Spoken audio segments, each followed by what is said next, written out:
Quand ma maison a brûlé, j'ai envoyé un message sur la conversation de groupe familial, nous sommes en sécurité, mais nous avons tout perdu.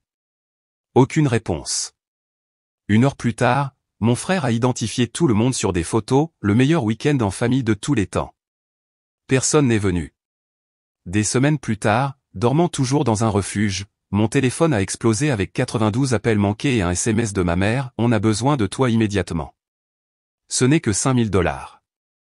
Sans réfléchir à 2 fois, j'ai regardé les flammes lécher le côté du garage comme si c'était une allumette. Cette lueur orange, la fumée s'enroulant dans le ciel nocturne, le bruit de quelque chose qui se brise, probablement la vieille télévision dans le salon. Tout cela s'est fondu dans un chaos surréaliste au ralenti. Je n'entendais même plus les voisins crier. C'était comme si le monde était passé sous l'eau. Ma femme avait déjà attrapé notre fils et était sortie. Je suis resté derrière juste assez longtemps pour vérifier chaque pièce, par instinct. Stupide. Rien d'héroïque à risquer de s'étouffer avec la fumée en essayant de sauver des choses qu'on ne peut même pas porter.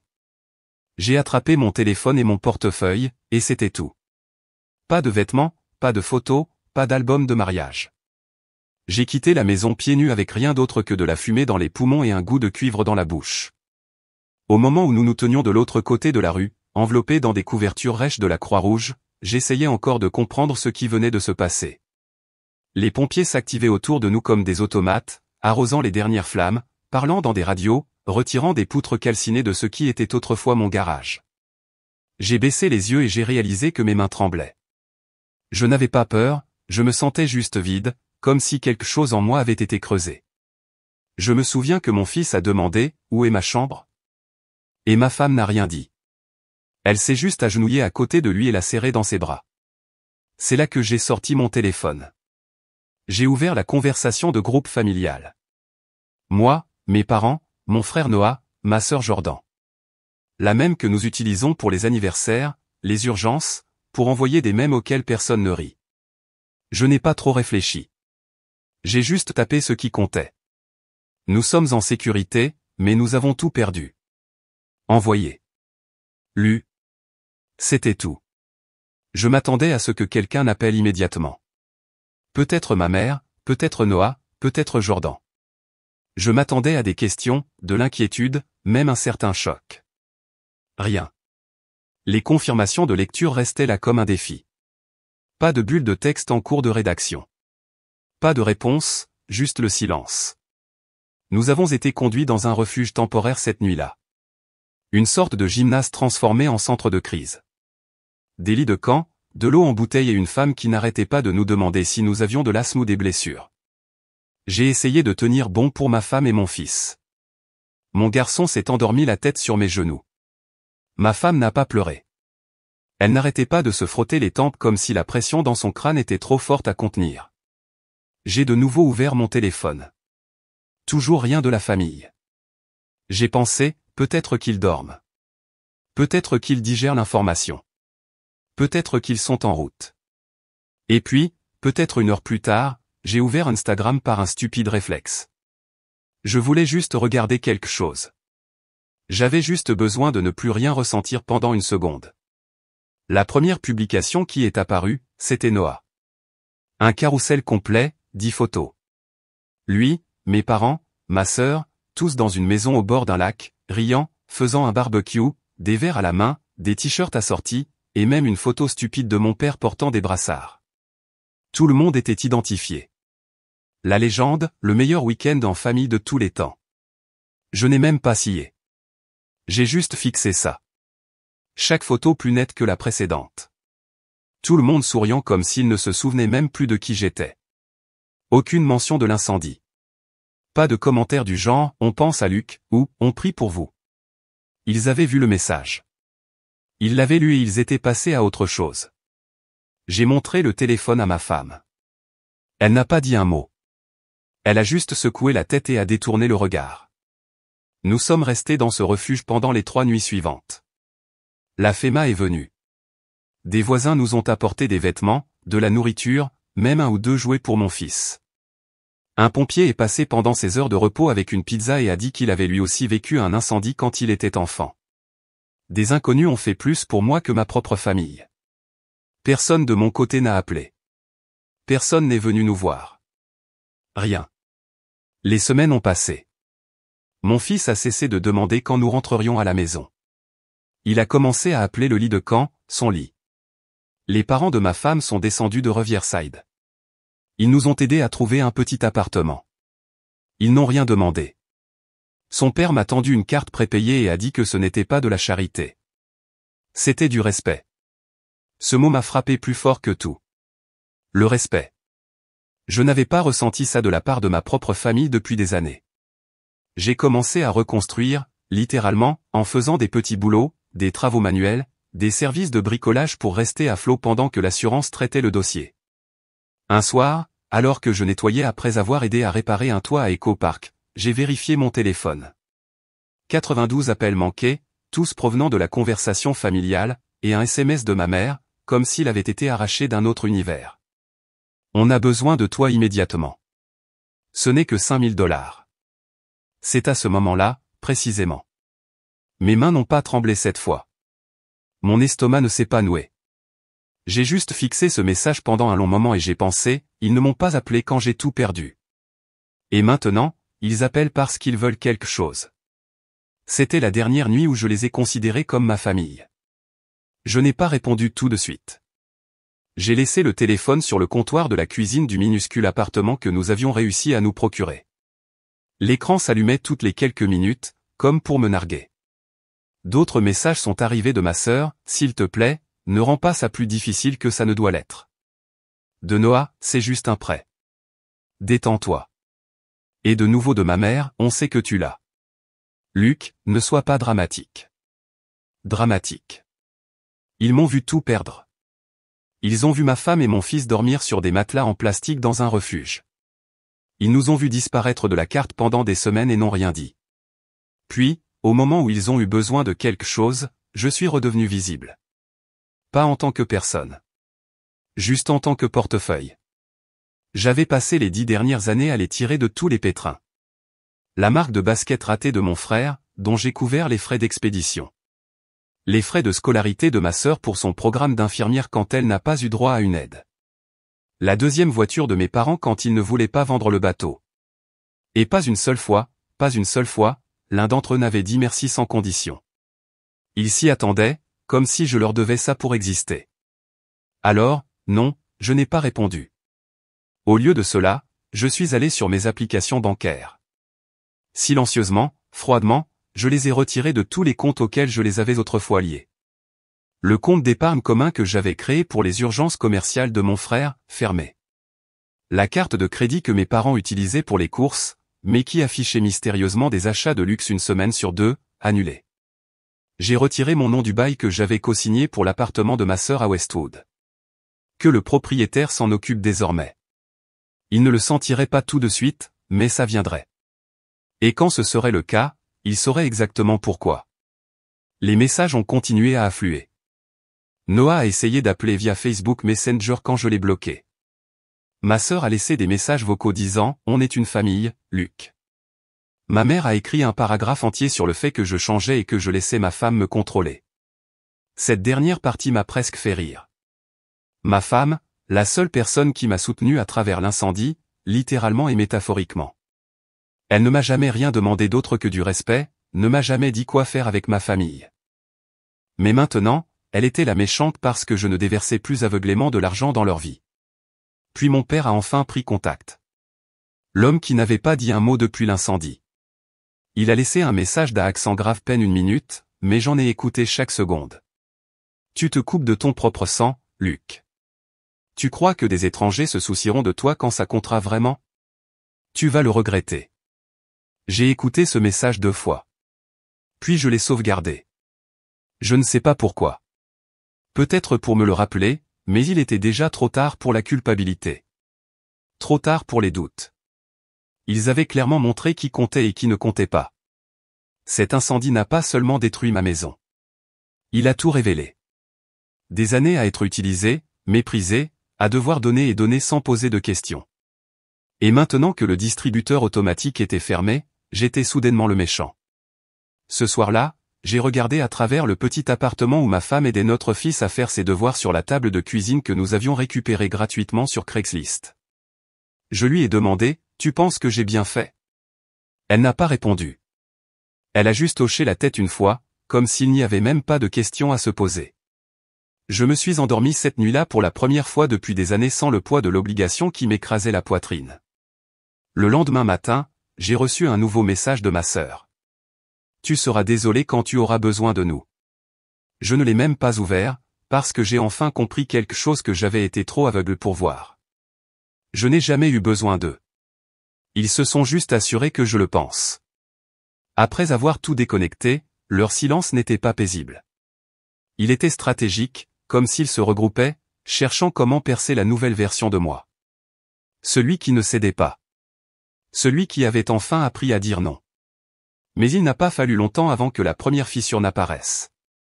Ma sœur m'a de nouveau envoyé un message, une semaine entière après le dernier. Cette fois avec une capture d'écran de son avis d'expulsion. Pas de salutation, pas d'explication, juste une photo et un message de 2 lignes. J'espère que tu es content. C'est de ta faute. Je n'ai pas répondu. Le même jour, mon frère a posté une diatribe dans ses stories sur les gens que l'argent change. J'étais identifié. Ma femme aussi. Il n'a jamais dit non, mais c'était évident. Il a utilisé des phrases comme « fausse loyauté » et « le sang est censé signifier quelque chose ». Puis il a mis un lien vers un GoFundMe pour une nouvelle voiture, après que l'ancienne soit tombée en panne au hasard. J'ai fait défiler et je suis retourné poncer un morceau de bois de récupération. J'ai aidé l'oncle de ma femme à construire des meubles le week-end. Pas glamour, mais honnête. Assez bien payé. Et ça me donnait quelque chose à faire de mes mains, quelque chose de réel. J'en avais besoin. Puis est venu le message vocal de ma mère, pas de cris cette fois, juste des larmes. Elle a dit qu'ils étaient en retard sur les factures, que les heures de mon père avaient été réduites, qu'il ne m'avait jamais rien demandé que je ne puisse me permettre. Elle a dit qu'elle ne me reconnaissait plus, que j'étais froid, que je devenais le genre d'homme qui mourait seul, amer et vide, sans famille. Celui-là m'a un peu touché. Je suis resté avec ça un moment. J'ai pensé à l'appeler. J'ai pensé à tout lui dire. Que je me noyais depuis des années, maintenant tout le monde à flot pendant qu'il perçait des trous dans le bateau. Que l'incendie ne m'avait pas changé. Il m'avait juste révélé. Mais je n'ai pas appelé, parce que je savais comment la conversation se déroulerait. Elle pleurerait. Je me sentirais coupable. Je proposerais quelque chose. Et je serais de retour à la case départ, fauché d'une autre manière. Pendant ce temps, de notre côté, les choses avançaient lentement mais sûrement. Les parents de ma femme nous ont invités à vivre avec eux temporairement. J'ai d'abord refusé par fierté, mais ils ont insisté. Vous avez un enfant, a dit sa mère. Tu n'as rien à prouver. Alors, nous avons emménagé. Et c'était la première fois depuis des années que je sentais que quelqu'un était vraiment heureux que nous soyons là. Mon beau-père a laissé mon fils l'aider à construire un nichoir le premier week-end. La mère de ma femme nous a inclus à chaque repas comme si nous avions toujours fait partie de la famille. Ils n'ont pas demandé ce qui s'était passé avec mes parents. Ils nous ont juste donné de l'espace et du soutien. Le contraste était saisissant. Un matin, en sirotant un café sur la terrasse arrière, mon beau-père a dit quelque chose que je n'oublierai jamais. Il m'a dit, « Tu ne peux pas t'immoler par le feu pour garder les gens au chaud, Luc. Ils ne feront que demander plus de bois. » Et il avait raison. Cette semaine-là, j'ai officiellement demandé à me retirer de la fiducie familiale. Mon nom figurait sur trop de documents, trop de comptes, trop de ficelles emmêlées d'une vie que je ne vivais plus. Je voulais que tout soit coupé, net. La paperasse a pris un certain temps, mais le sentiment a été instantané. J'avais enfin l'impression de m'appartenir. Puis, 2 nuits plus tard, quelque chose d'inattendu s'est produit. On a frappé à la porte. Ma femme a regardé par le Judas et s'est raidie. C'est ton frère. Je ne l'avais pas vu depuis avant l'incendie. J'ai ouvert la porte. Il avait une sale mine. Les cheveux en désordre, des cernes sous les yeux, portant un de ces sweats à capuche hors de prix que j'avais probablement payé il y a des années. Il n'a rien dit tout de suite. Il a juste regardé au-delà de moi, comme s'il essayait de juger la vie que j'avais construite sans lui. Puis il l'a dit, « Tu vas vraiment nous laisser nous noyer comme ça ?» Je n'ai pas répondu. Je suis juste sorti, j'ai fermé la porte derrière moi et je suis passé devant lui en descendant les marches du porche. Il a suivi. Et ce qui s'est passé ensuite, ce qu'il m'a dit dans l'allée, c'est là que j'ai réalisé à quel point la pourriture était profonde. Il m'a suivi dans l'allée sans dire un mot, comme s'il ne savait pas trop quoi faire avec la version de moi qui ne le laissait pas entrer. C'est pas traîné un peu, comme s'il s'attendait à ce que je m'arrête et que je me retourne. Je ne l'ai pas fait. J'ai juste marché jusqu'au bord de la cour et j'ai attendu. Il y a eu un moment de silence, juste le bruit du vent dans les arbres et le chien de quelqu'un qui aboyait au loin. Puis finalement, il a parlé. Il pense que tu es sérieux cette fois. Je me suis tourné vers lui, pas en colère, juste fatigué. Je le suis. Il n'a pas bronché. Il panique. Maman ne parle presque plus. Papa est furieux. Jordan refait son numéro de victime. J'ai laissé échapper un petit rire par le nez. Choquant. Non, écoute, a-t-il dit. Je ne suis pas venu ici pour mendier. Je suis venu te dire quelque chose que tu ne sais probablement pas, il a fait une pause, comme s'il pesait ses mots. Puis il a dit quelque chose d'inattendu. J'étais censé venir cette nuit-là, quand l'incendie a eu lieu. J'étais déjà dans la voiture. Je l'ai dévisagé. Et papa a appelé. Il m'a dit de ne pas y aller. Ça m'a coupé le souffle. Il t'a dit de ne pas venir alors que tu savais que ma maison était en feu. Il a hoché la tête. Il a dit de ne pas alimenter ça. Que tu cherchais probablement juste à attirer l'attention. Il a dit que tu t'en sortirais. Que si on venait, ça ne ferait qu'empirer les choses. Maman l'a soutenu. Je ne savais pas quoi répondre à ça. Une seconde, j'ai pensé que je l'avais peut-être mal entendu, mais il a continué. Ils pensaient que tu exagérais. Ils ont dit que tu allais culpabiliser tout le monde pour leur soutirer de l'argent à nouveau. Ils n'ont même pas cru que les dégâts étaient réels avant une semaine plus tard. À ce moment-là, ils se sont dit qu'il était trop tard pour faire quoi que ce soit. Je suis resté silencieux un long moment. Ils ont vu les photos, ai-je finalement dit. Ils ont lu mon message. Ouais, a-t-il dit. Ils ne voulaient tout simplement pas y croire. Ils ont dit, tu as toujours été dramatique. Tu as toujours tout ramené à toi. J'ai ri. Pas parce que c'était drôle, mais parce que c'était si parfaitement eux. Je leur donne de l'argent pendant 10 ans, et la seule fois où j'ai besoin de quelque chose, c'est moi qui ramène tout à moi. Il a baissé les yeux. Je ne me suis pas battu contre eux. J'aurais dû. Je savais que c'était réel. J'ai vu les photos et je suis quand même resté dans cette foutue voiture et j'ai fait demi-tour. Je ne savais pas s'il cherchait le pardon ou s'il essayait simplement de se confesser. Quoi qu'il en soit, je n'ai rien dit. Je ne lui devais aucun réconfort. Puis il m'a frappé avec quelque chose que je n'attendais vraiment pas, j'ai déménagé la semaine dernière. Je l'ai regardé. Quoi? C'est fini. J'ai fait mes valises, je suis parti. Je loge chez une fille que j'ai rencontrée au travail. Je n'en pouvais plus. Il parle de toi comme si tu étais un monstre, comme si tu nous avais trahis. Mais je le vois maintenant. Tu n'as pas changé. Tu as juste arrêté de les laisser prendre. Je ne savais pas quoi répondre à ça. Une seconde, j'ai ressenti quelque chose d'étrange. Comme si peut-être je n'étais pas fou. Comme si quelqu'un d'autre l'avait enfin vu aussi. Il a sorti un morceau de papier plié de sa veste et me l'a tendu. Maman a écrit ça. Elle a dit que c'était mieux qu'un SMS. Je ne l'ai pas lu. Je ne l'ai pas pris. Pas tout de suite. Il est resté là avec le papier à la main pendant quelques secondes, puis a abandonné et l'a posé sur la marche du bas du porche. Si jamais tu veux parler, vraiment parler, je suis dans le coin, a-t-il dit. Je le pense. Puis il s'est éloigné. N'a pas attendu de réponse. A juste disparu dans la pénombre comme s'il savait qu'il valait mieux ne pas insister. Je suis resté là, fixant le papier plié. Pendant longtemps, je n'y ai pas touché. J'ai pensé que je le brûlerais peut-être. Que je le jetterais à la poubelle sans le lire. Mais je ne l'ai pas fait. Pas encore. Plus tard dans la nuit, pendant que ma femme bordait notre fils, je me suis assis sur le porche et j'ai ouvert la lettre sous la lumière extérieure. Ce n'était pas une excuse. C'était pire. À l'intérieur se trouvaient 6 reçus imprimés. Tous des frais d'une clinique médicale. Le nom de mon père figurait sur chacun d'eux. On lui avait diagnostiqué quelque chose. Je ne savais même pas quoi exactement. Les descriptions étaient vagues, mais sérieuses. La dernière ligne sur la dernière page était manuscrite. C'est pour ça qu'on a demandé l'argent. Pas d'explication, pas de contexte, juste cette seule phrase. Et maintenant, j'avais une décision à prendre. La fin de la section précédente est répétée, je vais la sauter et continuer avec la conversation téléphonique. Je ne sais pas par où commencer. Sa voix flotta là une seconde. Je n'ai rien dit. J'ai juste attendu. C'était la première fois de ma vie que j'entendais mon père avoir l'air incertain de lui. Même enfant, même quand il avait tort, il disait toujours les choses avec l'assurance d'un homme qui ne doutait jamais de rien.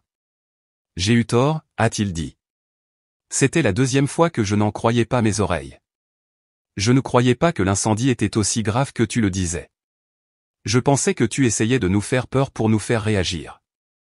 Je pensais que tu étais en colère et que tu t'en prenais à nous. Je ne parlais toujours pas, ta mère le croyait aussi. On l'a tous cru. On s'est dit que tu reviendrais à la raison, comme toujours.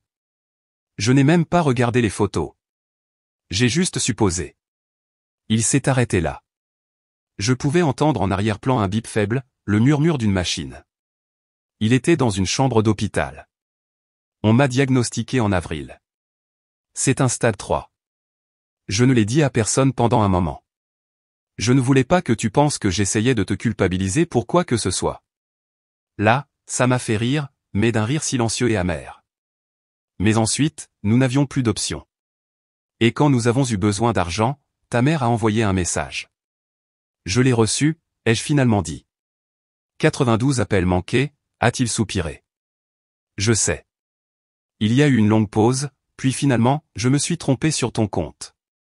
Tu as porté cette famille pendant longtemps. Je voyais ça comme une faiblesse. Je pensais que tu essayais d'acheter de l'amour, mais tu essayais juste de nous maintenir ensemble. Tu ne m'as pas arrêté, ai-je dit. Pas une seule fois. Je ne voulais pas le voir. Je voulais la version de toi qui était utile. Je n'ai pas pensé au coup. Silence à nouveau. Puis il a dit quelque chose qui resterait avec moi pour le reste de ma vie. Si tu ne nous aides plus jamais, je comprendrai. Je ne voulais juste pas partir sans le dire. Tu avais raison. Je suis resté assis là, le téléphone à l'oreille, le soleil du petit matin entrant par la fenêtre de l'appartement, mon fils mangeant des céréales à la table derrière moi, ma femme fredonnant doucement dans la cuisine, et j'ai réalisé que je n'étais plus en colère. J'en avais fini. Pas dans le sens cruel et froid, juste fini d'avoir besoin de quoi que ce soit d'eux. Je n'avais pas besoin de tourner la page. Je n'avais pas besoin de vengeance. Je n'avais même plus besoin d'excuses. Le mal était fait. L'incendie avait déjà défriché la terre. Tout ce que je pouvais faire maintenant, c'était reconstruire.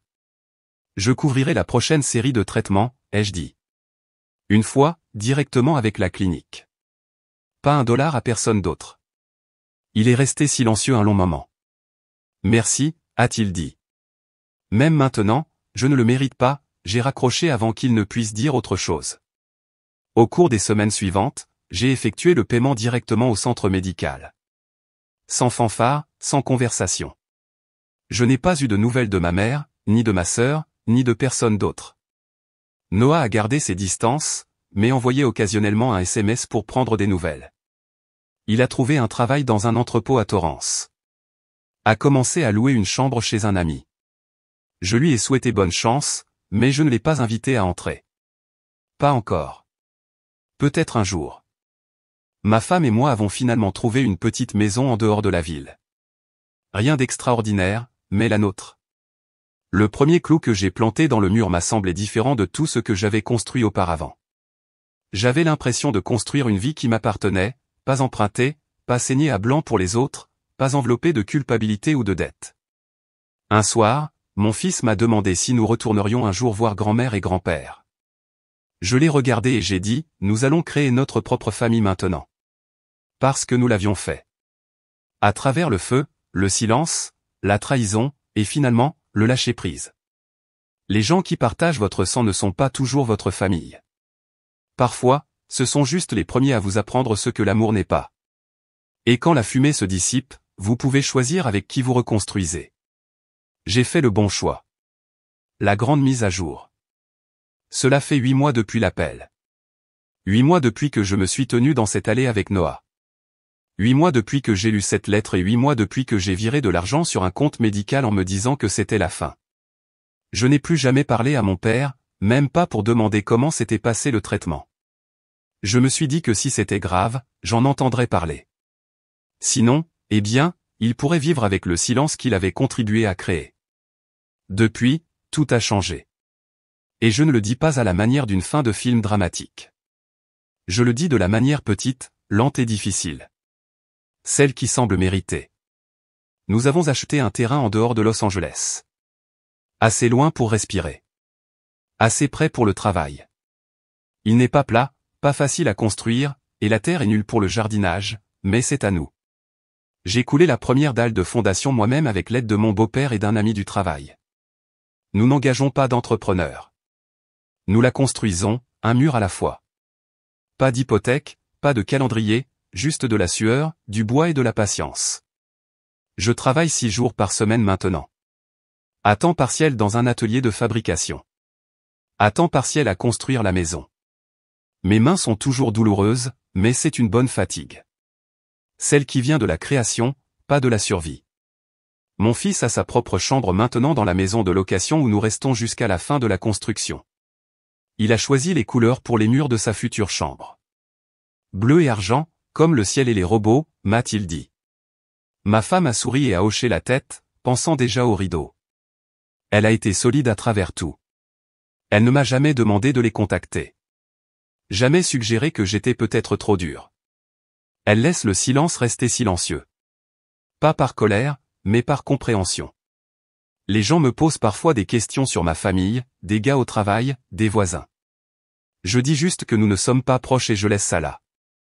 Personne n'insiste. Tout le monde a une version de cette histoire. La mienne a juste un incendie de maison au milieu. De temps en temps, j'ai l'envie de vérifier leurs réseaux sociaux, juste pour voir. Je ne le fais jamais. J'ai appris que guérir signifie parfois ne pas regarder en arrière, même par curiosité. Je ne sais pas si mon père va mieux. Je ne sais pas si ma mère pense toujours que je suis le méchant. Je ne sais pas où vit Jordan ni si Noah a gardé ce travail. Et je m'en fiche. Pas par haine, juste par détachement. Parce que je ne suis plus le gars qui a besoin de prouver quoi que ce soit. Je ne suis pas le fond d'urgence, la poutre de soutien invisible, le réparateur. Je suis juste Luc maintenant. Un homme aux mains endolories, une maison à moitié construite, une famille qui m'a choisi en retour. Et enfin, la paix.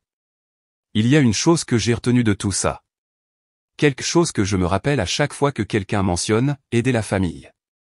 L'argent n'est jamais juste de l'argent dans une famille comme la mienne. C'est le pouvoir. C'est le contrôle. C'est une loyauté présumée. Si jamais je donne quelque chose à nouveau, ce sera un prêt, clair, écrit, et avec la compréhension que ce n'est pas de l'amour, c'est une transaction. Et s'ils ne peuvent pas l'accepter, ils ne demandent pas de l'aide. Ils demandent à vous posséder. J'ai appris à dire non sans culpabilité. Maintenant, il a fallu que tout brûle pour que je réalise que les limites se construisent comme des maisons, une planche à la fois, et seulement après avoir enlevé la pourriture.